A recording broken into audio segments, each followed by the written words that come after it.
एक सवाल मैं आपसे जानना चाहूंगी जो मेरे भी मन का सवाल है। आप कहते हैं कि मंत्रोच्चार से कुछ भी हासिल किया जा सकता है। पहले के हमने कई किस्से सुने हैं कि ऋषि मुनि होते थे और किसी को भी श्राप देते थे, तो डेफिनेटली वो कुछ सिद्ध मंत्र होते थे जिससे वो श्राप दे देते थे किसी को भी, और वो हो जाता था उनकी जिंदगी में। और उस श्राप से निकलने के लिए उनको कुछ ना कुछ विधि बाद में मिलती थी और वो उससे निकलते थे। जैसे हम कहते हैं ना कि आप कुछ भी काम करें, आप गंगा में स्नान कर लें तो पवित्र हो जाएंगे, वो माना जाता है, पर मेरे जैसे लोग उसको सच नहीं मानते। आप वहां पवित्रता का एहसास तभी कर पाएंगे जब आपने अपने अंदर से मलिनता को निकाल दिया है। सिर्फ शरीर का मैल धोने से तो शरीर साफ होगा, मन का मैल इकट्ठा करके यदि आप किसी भी पवित्र जगह जाते हैं तो भी आप पवित्रता तक नहीं पहुंचेंगे, ऐसा मेरा मानना है। तो कोई ऐसा व्यक्ति जिसका मन अच्छा नहीं है, जो अभी तक किसी के लिए भी कुछ बुरा करते आया है या उसकी कुछ ऐसी प्रैक्टिसेस हैं जो अच्छी नहीं है, वो अगर मंत्रोच्चार करके कुछ सिद्ध करना चाहे तो क्या स्थितियां होंगी, क्या आप उसको सजेस्ट करते हैं, और क्या ऐसे व्यक्ति को ऐसा करना भी चाहिए और क्या ऐसा संभव भी है? देखिए, आपने राम और रावण के बारे में सुना ही होगा। रावण ने भी मंत्रों की तपस्या करी, उसने भी शक्ति हासिल करी। राम ने भी तपस्या करी, उन्होंने भी मंत्रों की शक्ति हासिल करी। बट डिपेंड करता है पर्सन टू पर्सन, वो उन मंत्रों का प्रभाव कहाँ कहाँ यूज कर रहे हैं। छुरा तो डॉक्टर के हाथ में भी रहता है और एक गुंडे के हाथ में भी रहता है। इस्तेमाल करने का तरीका होना चाहिए। क्या आप उससे किसी की जान बचा रहे हो या उससे किसी की जान ले रहे हो? तो मंत्र भी उसी प्रकार कहे गए हैं कि मंत्रों का प्रभाव एक आम व्यक्ति भी उसको सिद्ध कर सकता है, एक कोई दुष्ट व्यक्ति भी उसको सिद्ध कर सकता है, और एक कोई ऋषि मुनि भी उसको सिद्ध कर सकता है। बस प्रभाव ये रहता है कि उसका प्रयोग आप कहाँ पर कर रहे हैं। ये जो अलग अलग तरह के विज्ञापन कई बार सुनने में आते हैं कि आपको किसी को वशीकरण करवाना हो तो हमारे पास आइए, आपको किसी से कोई काम निकलवाना हो तो हमारे पास आइए, या ऐसे कई सारे विज्ञापन आते हैं और कई लोग, मुझे लगता है कि उसके झांसे में आके उनके पास जाते भी होंगे। क्या इसको सही कहा जाएगा? अगर मेरे पास कोई विद्या है और मैं लोगों से कहूं कि किसी को वश करने के लिए मैं आपकी मदद कर दूंगा या मैं मदद कर दूंगी, तो क्या ये सही है? और ऐसा करने वालों का असर होता है? और यदि होता है तो फिर हम इसको कैसे देखेंगे? फिर कोई भी व्यक्ति मंत्र सिद्ध करके कुछ भी कर सकता है, चाहे वो अच्छा हो या ना हो। जी, सत्यता है, मंत्र अपना काम करते हैं। बाकी ये कि उसको सिद्ध किस भाव से करा जा रहा है उसको भी देखना चाहिए। अगर कोई व्यक्ति, जैसे आज जितने भी बहुत से ऐसे आप एडवर्टाइजमेंट देखते हैं कि यार किसी को वशीकरण करना है, तो ऐसे लोग, बहुत से लोग करते हैं। मंत्रों का कार्य भी होता है, क्योंकि इसमें क्या होता है, एनर्जी एक्सचेंज करी जाती है। अगर आपके पास धन है, उस व्यक्ति का धन का अभाव है, मगर उसने उस मंत्र को सिद्ध कर रखा हुआ है, तो अब क्या होगा कि आपने उनको धन दिया तो उसने आपको उस मंत्रों का प्रभाव दिया।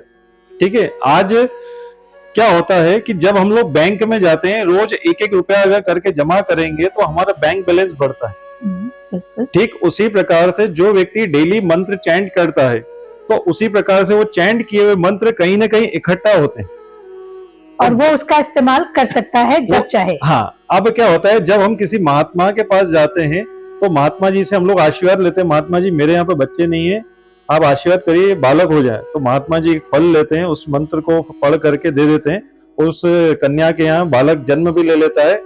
तो महात्मा जी ने अपने उसमें अकाउंट में से एक चेक बनाकर काट कर दे दिया आपको कि ये चेक लो और जाकर कैश कर लो, आपको हो जाएगा। ये तो पॉजिटिव इस्तेमाल है। हाँ, मैं बात कर रही हूँ कि जब लोग इसका निगेटिव इस्तेमाल करना चाहते हैं या करते हैं, तो क्या उनके जिंदगी में उसका कुछ फर्क होता है? क्योंकि ऐसा होना तो नहीं चाहिए। आप देखेंगे कि अगर हम लोग गलत तरीके से धन कमाते हैं तो आने वाली संतान, आप देखेंगे कई बार सही तरीके से जन्म लेकर नहीं आती, कोई विकृति आती है उनमें। तो उसी प्रकार से मंत्रों को भी अगर गलत तरीके से इस्तेमाल करोगे तो मंत्रों का भी दुष्परिणाम जो है वो आपको दिखेगा। यही बात मैं जानना चाहती थी और सुनना चाहती थी आपके मुंह से, क्योंकि ये सच है कि सही काम करने का कोई गलत तरीका नहीं होता और गलत काम करने का कोई सही तरीका नहीं होता। यदि आप लोग ये समझते हैं, और आप में से कईयों ने ऐसे भ्रामक विज्ञापन पढ़े होंगे कि इनके पास आइए और किसी वशीकरण का इस्तेमाल करके ये किसी को आपके बस में कर देंगे। कोई यदि आपको नहीं चाहता है और आप चाहते हैं कि उसे अपने वश में कर लें, तो प्राकृतिक रूप से ये गलत है। और यदि कोई भी गलत काम आप किसी के भी द्वारा करवाने जाएंगे, कहीं ना कहीं उनका भी नुकसान भविष्य में होगा और आपका भी नुकसान भविष्य में होगा। 100%। तो ऐसे लोगों के पास न जाएं जो आपको कहते हैं कि किसी का वशीकरण करवाना हो तो हमारे पास आ जाए, कोई जमीन का मामला हो तो हमारे पास आ जाए, या धन का मामला हो।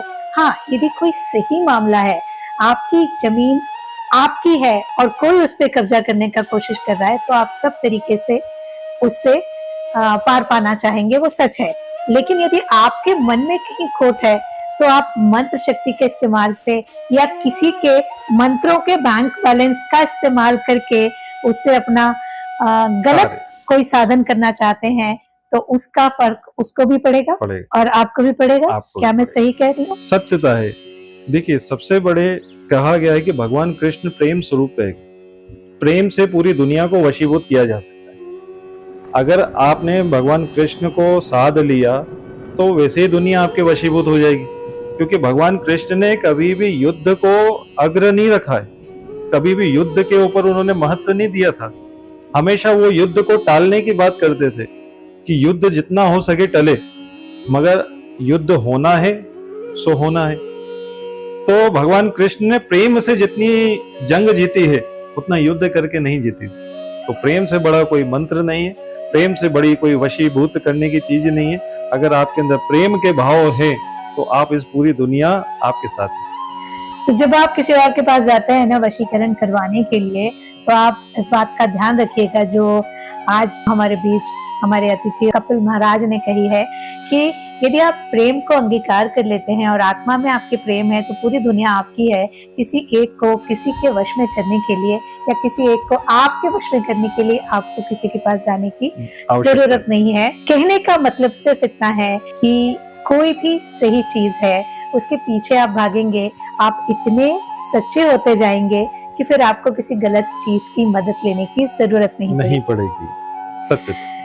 कोई ऐसा मंत्र बताएं जो विद्यार्थियों के काम आए, उनके मानसिक शक्ति को बढ़ाए और वो बहुत ज्यादा समय तक अपना अध्ययन कर पाए। ऐसा कोई मंत्र है जिसका बार बार प्रयोग करने से विद्यार्थियों को कोई फायदा हो जाए? देखिए, जब बालक 6 साल का होता था, यज्ञोपवीत संस्कार होते थे। यज्ञोपवीत संस्कार के बाद उसको गुरुकुल में लेकर जाया जाता था। तब गुरुजी उसको कान में एक मंत्र देते और वो मंत्र रहता था गायत्री मंत्र। अच्छा। हाँ, तो गायत्री मंत्र का एक ऐसा पाठ कहा गया है, अगर उस पाठ को अगर हम लोग डेली, विद्यार्थी हो, गृहस्थी हो, गृहिणी हो या कोई व्यापारी हो, कहते हैं जैसा खाएंगे अन्न वैसा बनेगा मन, जैसा पिएंगे पानी वैसी बनेगी वाणी।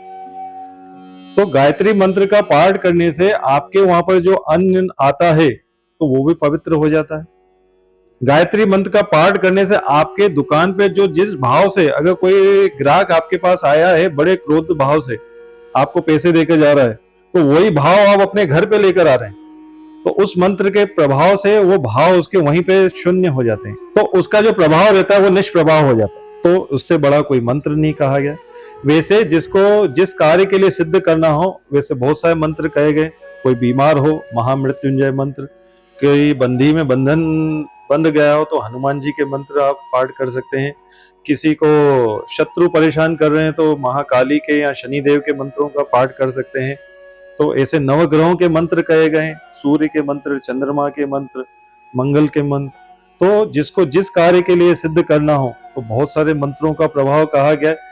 और स्वयं आजकल आप देखेंगे 90% जितने भी बड़े बड़े पॉलिटिशियंस हैं वो माँ बगलामुखी के मंत्रों का बड़ा प्रभाव करते हैं। क्या फर्क है? ये बात मैंने भी कहीं सुनी है कि माँ बगलामुखी के मंत्र का प्रयोग करने से काफी सारी समस्याएं आपकी ठीक हो जाती हैं या आप उनसे बाहर निकल जाते हैं। क्या विशेष है इसमें? बगलामुखी 10 महाविद्याओं में सिद्ध कही गई है, तो ये कि वो तुरंत फल देने वाली कही गई। आप उनके मंत्रों का अच्छे से उच्चारण करिए, सिद्ध करिए, अनुष्ठान करिए, आपको तुरंत में उसका प्रभाव मिलेगा। उससे शत्रु दूर होंगे। आपको अगर उच्च आसन पर बैठना है तो उच्च आसन पर बैठने का मार्ग मिलेगा। कहीं ना कहीं से आपको सफलताएं प्राप्त होंगी। मगर मैं कहता हूं कि व्यक्ति को अपने कर्मों के ऊपर भी विश्वास रखना चाहिए, केवल इन्हीं सब चीजों के ऊपर भी भ्रमित नहीं होना चाहिए। अगर आप इन सब चीजों की तरफ बढ़ेंगे तो कहीं ना कहीं आप भटकेंगे और फिर कहीं ना कहीं किसी संप्रदाय या किसी पंथ में आकर फंसेंगे। तो इसलिए अपने कर्मों पर भी विश्वास करना चाहिए।